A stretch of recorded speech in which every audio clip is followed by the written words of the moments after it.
பேசுறது அதெல்லாம் இருக்கவே இருக்காது. ஏன்னா நான் உனக்கு மாலை போட்டிருக்கேன். ஐயப்பா, நான் உனக்கு மாலை போட்டதுலேருந்து எந்த பொண்ணுங்ககிட்டயும் பேசுறதே கிடையாது. இந்த உலகத்தில் இருக்க எல்லா பெண்களும் எனக்கு அம்மா மாதிரி. இந்த உலகத்தில் இருக்க எல்லா மாணவிகளும் என் அக்கா தங்கச்சி மாதிரி. ஓம் சுவாமியே சரணமையப்பா.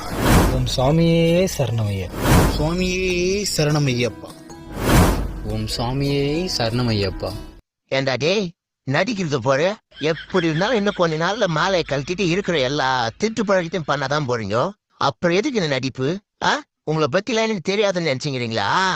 ஒய்யால மொத்தத்தையும் பார்த்துதாங்கிறேன். வருஷத்துல 11 மாசம் எல்லா பாவத்தையும் பண்றது. கார்த்திகை மாசமானா கருப்பு வெட்டியும் கருப்பு சட்டையும் போட்டு வந்து என் முன்னாடி உட்கார்ந்துருது. நல்லவனுங்க மாதிரி. எப்பா டேய், கறி குழம்புல எலும்புங்க. உங்க கதையே வேணாம், கிளம்புங்க. ஐயப்பா,